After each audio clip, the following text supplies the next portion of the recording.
मैं आप सभी को इन प्रोजेक्ट्स के लिए बहुत बहुत बधाई देता हूं। साथियों, दुनिया अब हरित युग की तरफ, ग्रीन फ्यूचर की तरफ बहुत ही सावधान हो चुकी है। धीरे धीरे कदम रखने का प्रयास भी कर रही है। भारत भी ग्रीन ग्रोथ पर बहुत अधिक काम कर रहा है और इसमें भी गुजरात ने बरसों पहले ही तेज कदम उठाने शुरू कर दिए थे। गुजरात राज्य है जिसने इस शताब्दी के प्रारंभ में ही सरकार में क्लाइमेट चेंज का अलग डिपार्टमेंट बनाया था। एक अलग डिपार्टमेंट बनाया था। ऐसी व्यवस्था बनाने वाला गुजरात देश का पहला राज्य था।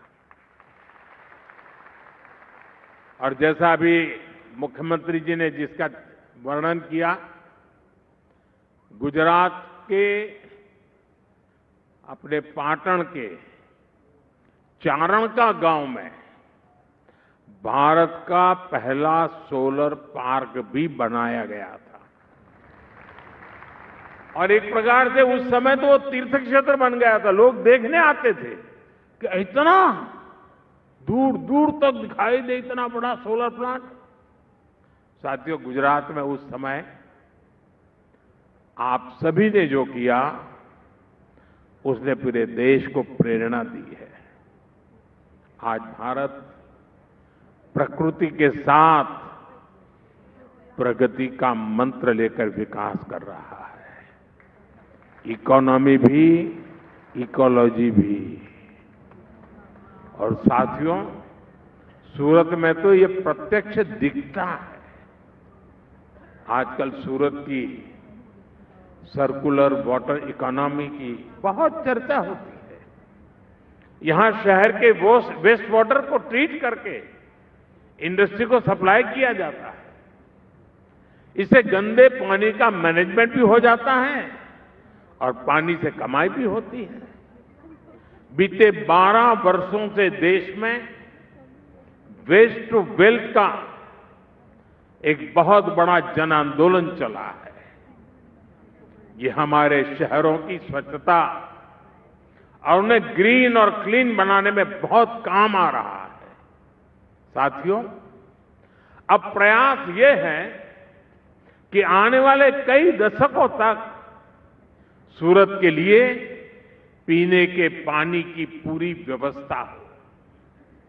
इसके लिए तापी बराज प्रोजेक्ट स्वीकृत किया गया है। इसके अलावा वाटर मैनेजमेंट और वाटर ड्रेनेज भी सरकार की बहुत बड़ी प्राथमिकता है। आज यहां ऐसे अनेक प्रोजेक्ट का लोकार्पण हुआ है।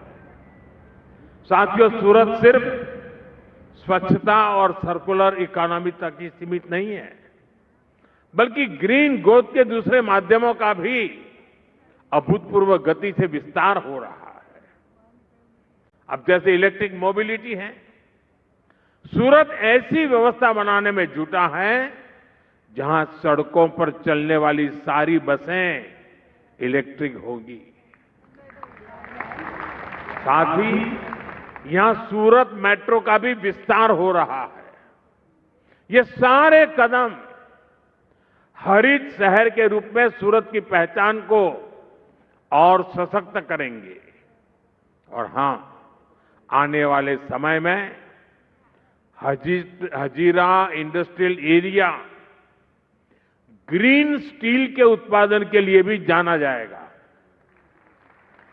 यानी स्टील के प्रोडक्शन में ग्रीन एनर्जी का इस्तेमाल होगा।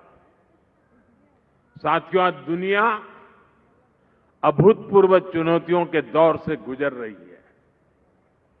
कुछ समय पहले मैंने कहा था कि ये दशक दुनिया के लिए आपदा का दशक सिद्ध हो रहा है। हमने बीते समय में एक के बाद एक वैश्विक आपदाएं देखी है। पहले बहुत बड़ा कोरोना का संकट आया, फिर जगह जगह युद्ध शुरू हो गए और अब इतना बड़ा ऊर्जा संकट, इसने पूरी दुनिया को अस्त व्यस्त कर दिया है। दुनिया भर में पेट्रोल की कीमतों में लगातार उतार चढ़ाव हो रहा है। गैस की सप्लाई चेन ध्वस्त हो रही है। लेकिन भाइयों बहनों, मुझे बहुत संतोष है कि 140 करोड़ भारतीयों के साझा प्रयासों से देश ऐसे हर संकट का मजबूती से मुकाबला कर रहा है।